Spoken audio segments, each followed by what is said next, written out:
Hello everyone, आप लोग का हमारे चैनल में स्वागत है।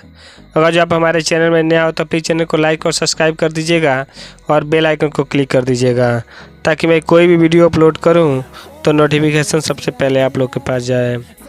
दोस्तों, ये टाटा सिग्ना गाड़ी है BS6 और आज मैं आप लोग को इसका जो भी स्विच है वो कौन सा स्विच कब यूज में लाया जाता है और कौन सा स्विच किस चीज़ का है, सारी डिटेल मैं इस वीडियो में आप लोग को दूंगा।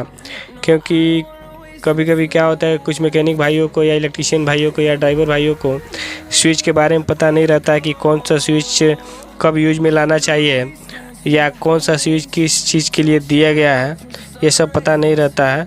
तो आप ही लोग के लिए मैंने ये वीडियो बनाया ताकि आप लोग इस वीडियो के माध्यम से जान सकें कि कौन सा स्विच किस चीज़ का है और कौन सा स्विच कब यूज करना चाहिए।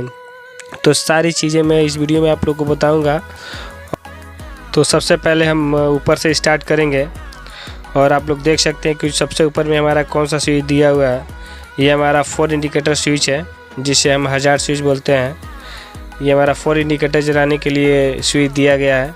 उस टाइम पे इसको प्रेस किया जाता है जब हमको 4 इंडिकेटर जलाना हो, तो ये उसी के लिए दिया रहता है, 4 इंडिकेटर लाइट जलाने के लिए, जिसे हम हज़ार स्विच बोलते हैं। और बाकी जो स्विच है चलिए उसके बारे में जान लेते हैं। तो ये स्विच जो आप लोग देख सकते हैं, एक में लाइट लिखा हुआ है, एक में मीडियम लिखा हुआ है और एक में हैवी लिखा हुआ है। तो ये जो तीनों स्विच है दोस्तों, ये मोस्ट है आप लोग के लिए।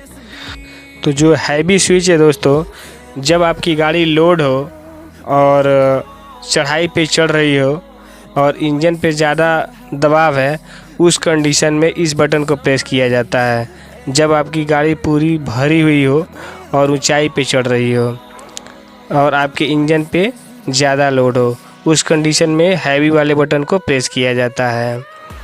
तो चलिए जो मीडियम बटन है उसके बारे में जान लेते हैं।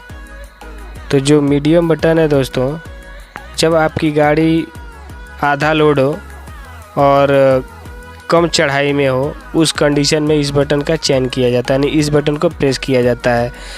और जो लाइट वाला बटन है दोस्तों, जब आपकी गाड़ी प्लेन एरिया में चल रही हो और आपके इंजन पे बिल्कुल लोड ना हो, आपकी गाड़ी खाली हो, उस कंडीशन में इस बटन को प्रेस किया जाता है।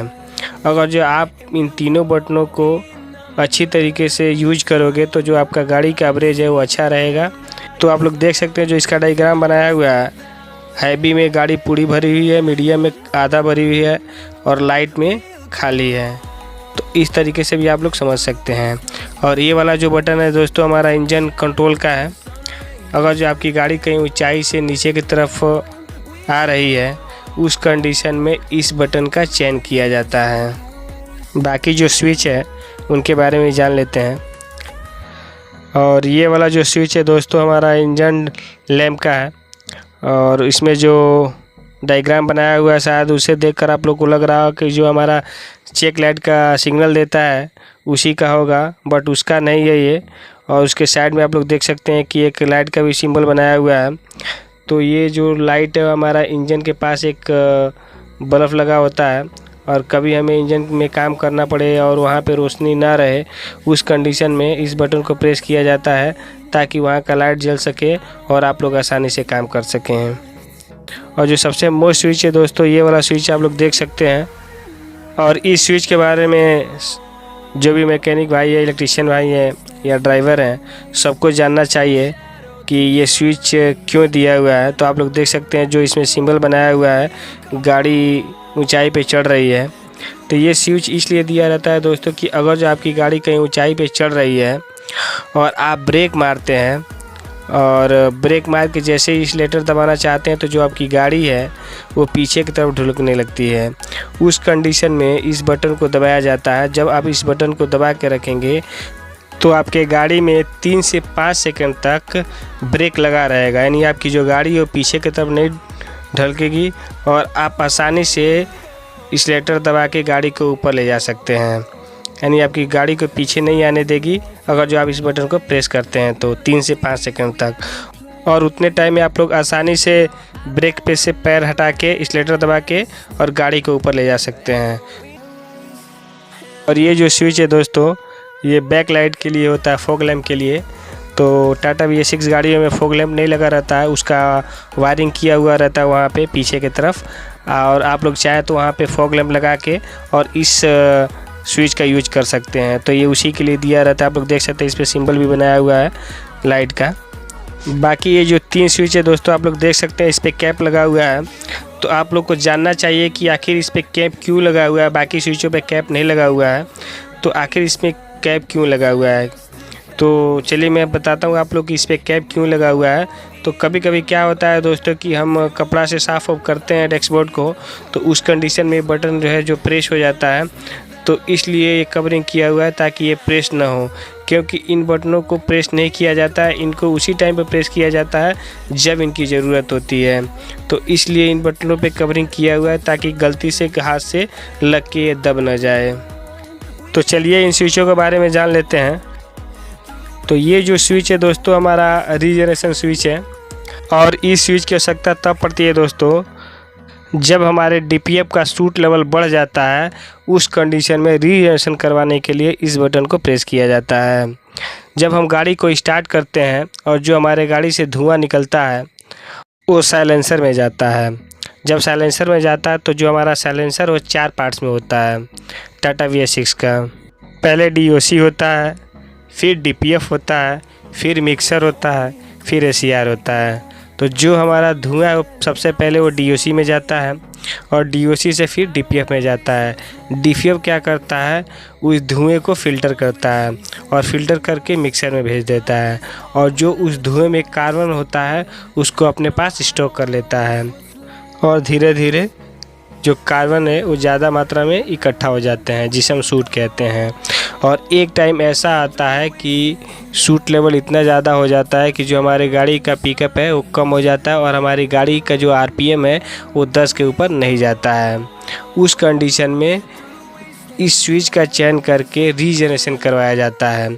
उस टाइम जो DPF का टेम्परेचर है वो 700 डिग्री से लेके 800 डिग्री के बीच में रहता है, यानी वहाँ का जो टेम्परेचर वो काफ़ी हाई होता है ताकि जो भी उसमें कार्बन सूट है उसको जला के ख़त्म कर सके। और जैसे ही हमारा रीजनरेशन कंप्लीट हो जाता है हमारी गाड़ी जो है नॉर्मल कंडीशन में हो जाती है। तो रीजनरेशन करने के लिए इस बटन को 5 सेकंड तक दबा के रखा जाता है, तब जाके जो हमारा रीजनरेशन है वो स्टार्ट होता है, अगर कोई गाड़ी में अदर इशू नहीं है तो। और उसके पास वाला जो स्विच आप लोग देख सकते हो उस पर लिखा हुआ है इमरजेंसी ओनली। तो ये जो स्विच है दोस्तों रीजनरेशन को स्टॉप करने के लिए दिया गया है। अगर जो हमारा रीजनरेशन स्टार्ट है तो आप लोग को पता है कि जो हमारा DPF का टेम्परेचर है वो काफ़ी हाई होता है। अगर मान लीजिए आपकी गाड़ी कहीं पेट्रोल पंप पे खड़ी है और आपका रीजनरेशन स्टार्ट है, उस कंडीशन में ख़तरा बढ़ सकता है, इसलिए इस बटन को दिया गया है ताकि आप लोग रीजनरेशन को रोक सकें। और जैसे ही आपकी गाड़ी प्लेन एरिया में चल रही है, सेफ एरिया में, तो आप इस बटन को ऑफ़ कर दीजिए, फिर आपका जो रीजनरेशन है वो स्टार्ट हो जाएगा। तो रीजनरेशन को ऑफ़ करने के लिए इस स्विच को दिया गया है। तो चलिए जो हेल्प वाला स्विच है उसके बारे में जान लेते हैं। जो जस्ट उसके बाजू में दिया हुआ है रीजनरेशन स्टॉप स्विच के जस्ट बाजू में ये वाला स्विच। तो हेल्प का मतलब आप लोग समझ सकते हैं दोस्तों कि हेल्प का मतलब क्या होता है। हेल्प मतलब कि सहायता। अगर जो आपकी गाड़ी ऐसे एरिए में है जहाँ पे आपके मोबाइल में नेटवर्क ना रहे और इस गाड़ी में जो GPS लगा हुआ है और जिसके मोबाइल में GPS चल रहा है, अगर जो उसको आप मैसेज देना चाहते हैं तो इस बटन को आप प्रेस करके उसको अलर्ट कर सकते हैं कि आपके गाड़ी में कोई इशू है, यहाँ पे कोई इशू है, मैंने आपको सहायता चाहिए। तो उसके लिए इस बटन को दिया गया है ताकि आप लोग इस बटन के माध्यम से उसे संदेश पहुंचा सकें। तो उम्मीद करता हूं दोस्तों कि आप लोग को हमारा वीडियो अच्छा लगा होगा। तो प्लीज़ वीडियो को लाइक और शेयर कर दीजिएगा और कमेंट बॉक्स में कमेंट जरूर करिएगा कि आप लोग को हमारा वीडियो कैसा लगा, ताकि मैं फिर आप लोग के लिए एक अच्छी सी वीडियो लेके आऊँ और जिससे आप लोग का हेल्प हो सके। तो वीडियो देखने के लिए थैंक यू दोस्तों।